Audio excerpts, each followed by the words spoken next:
Charlotte stood out from the crowd at her husband's work-related cocktail party because she was wearing a deep magenta cocktail dress that was drenched in blood.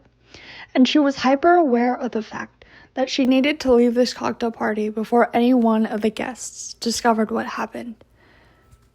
Before any one of them discovered, a piercing shriek coming from somewhere within the cocktail party venue snapped her back into reality, and what unfolded made her stomach drop.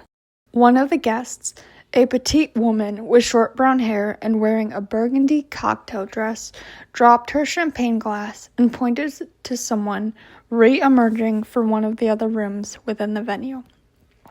Charlotte nearly felt like passing out at the sight of him, drenched in blood, covered in several stab wounds, barely hanging on by a thread. Her heart began pounding vigorously inside her chest. How the fuck was he still alive, she wondered.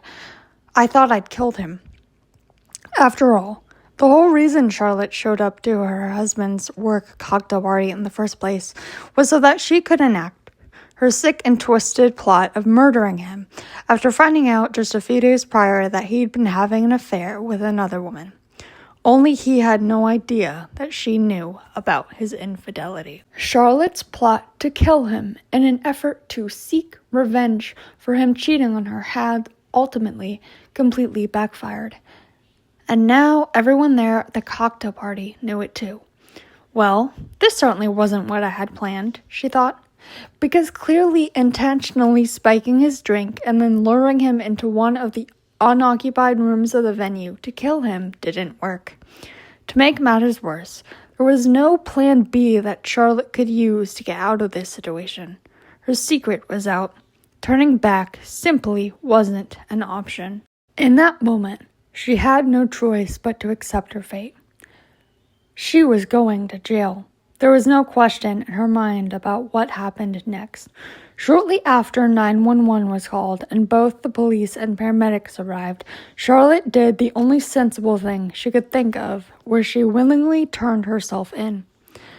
I'm not going to hide from what I've done, she said, while one of the female police officers on scene placed both her wrists in handcuffs and escorted her from the building. But I have absolutely no remorse for it.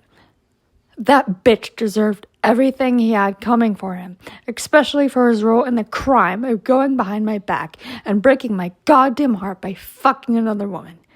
If anything, he's the real monster here. That was the last thing she said before being hauled away in a squad car on the way to the local federal prison, where she spent the next few weeks awaiting her trial to begin. Unsurprisingly, during her trial, Charlotte willingly pled guilty to first-degree murder for her role in the attempted killing of her husband, George, who miraculously survived the attempt on his life, but currently still remained in critical condition. It's a miracle he survived, really, but through it all, one thought remained on Charlotte's mind. Murders aren't meant to be committed in public places, especially when everyone is bound to find out about it. Be smarter next time. After all, no one likes a murderer who's sloppy with committing her crimes.